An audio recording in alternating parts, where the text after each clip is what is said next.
Beautiful, beautiful. I want you to write down 3 things for me, please. I want you to, first of all, write down the word perspective. Perspective. And the word after that, I want you to write underneath it, vision.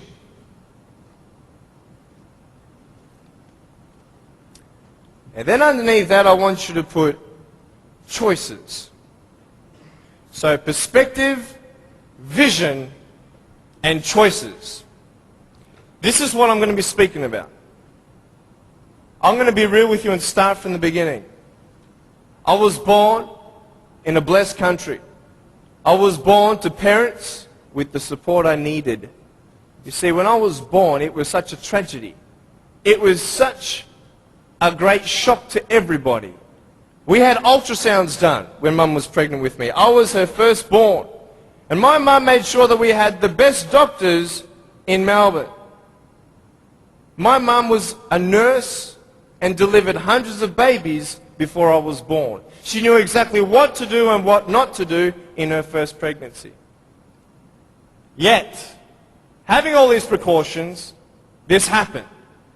And anybody who saw me and saw my parents automatically thought that, hey, this is a bad thing.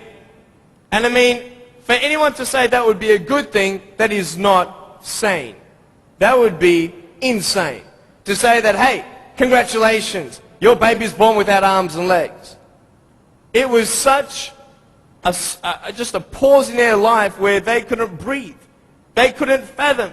What kind of life is their firstborn son going to live? Without arms and legs, he can't even feed himself. He can't even dress himself. Doctor said I would never be able to stand up, let alone jump around. You know, I'm so thankful that they knew nothing until I was born. Because imagine if my parents did know, and they would have what? The option of abortion. And the majority of the doctors, I believe, would encourage such an act. Why? Because what we see in this child's life is not going to be a good quality lifestyle for you and your child. And the wisest thing you could do is abort. Well, hey, who knew? Who knew that I would become a 23-year-old professional motivational speaker, speaking to 1 million people all around the world, starting schools in third world countries, building hospitals in the future and orphanages and all that stuff. We sponsor 43 kids who don't have food, fresh water and all that sort of stuff. And that's just the beginning. I'm a real estate investor. I'm a stock market investor. I love options trading. That's becoming one of my professions. I love real estate investing. I love the fact that we can make money doing real estate developing. Make our money, make more money. I love that fact. I love the fact, though, above all, that I can give the world something that others cannot.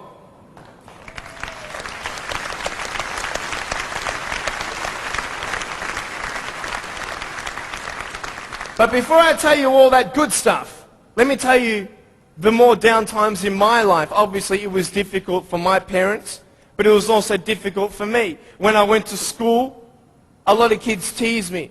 A lot of kids put me down. It was very difficult at starters to find friends, because everybody would look at me and think, well, maybe he also has a mental disability, and then people don't know how to approach me.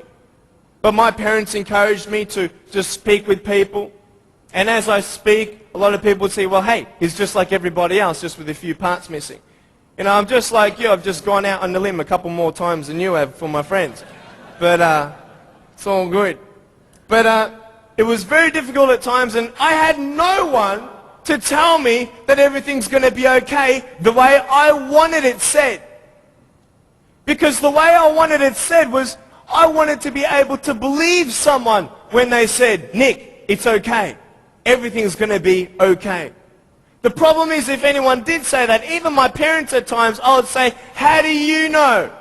How do you know how it feels to be in my position? You don't even know the future. How can you say that I'm going to have a good life? You cannot.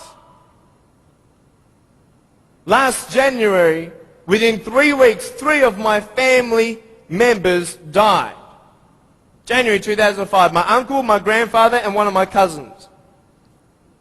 The day after my grandfather was buried, my uncle, 53-year-old man, had a heart attack, died. 5 days before he died, he was at the doctor's and everything was fine. What can you tell me to encourage me? Can you tell me anything? Only if you've been through it. And this is what I'm here about. I want to tell you, I was depressed. I had suicidal thoughts at the age of 8. I had this massive list of all the things that I couldn't do and I'll never have in life. I never thought, I'd get married. Who'd want a husband without arms and legs? And I thought even if I ever did get married, I'm not going to be even able to hold my wife's hand. I'm not going to be able to dance with my bride on our wedding night. I used to hate going to public parks and seeing fathers throwing up their kids in the air and sometimes dropping them. I won't have that intimacy with my sons and my daughters. I couldn't do this and I couldn't do that. And no one had any answers. And I thought I was the only one in such a predicament. What happened? What changed? The first thing I got you to write down was perspective. How you see your life is the first key. Who are you? And where are you in life? This is the first question I want to ask you. Even though the world can look at me, they can say, well, a guy having no arms and no legs, his potential is not unlimited, but limited.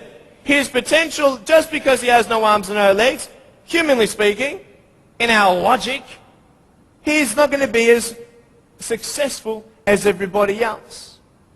Really? Why? Because of his disability. Really? What is a disability? Have you ever thought of that? A disability. I'll tell you what a disability is. Something that would hinder you to achieve something.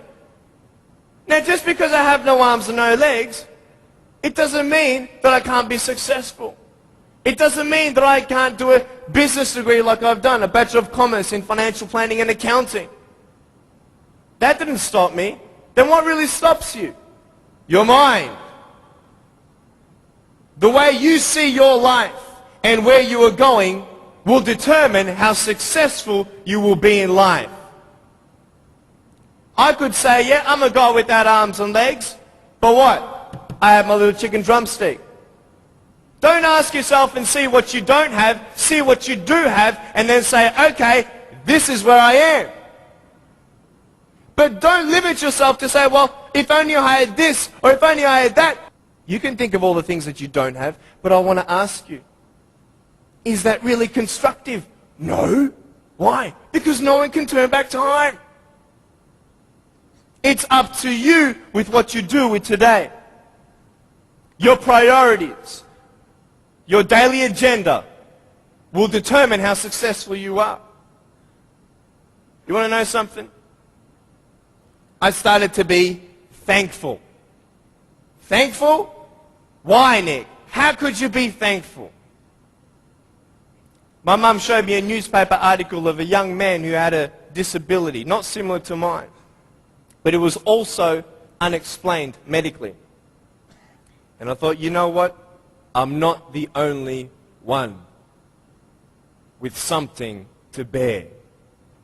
But I'm telling you, this perspective is everything. Giving yourself enough credit. Write this down. Give yourself credit.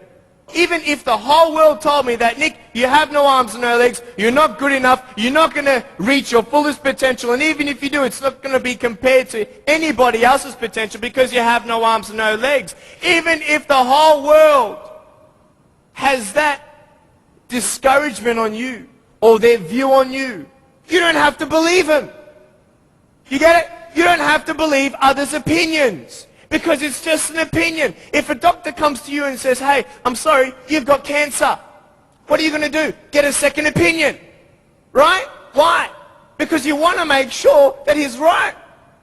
You want to know exactly how much you have to live and what's going on. Well, why not get a second opinion when people put you down? Why not get a second opinion when your family thinks you're dreaming? Tell him he's dreaming. He's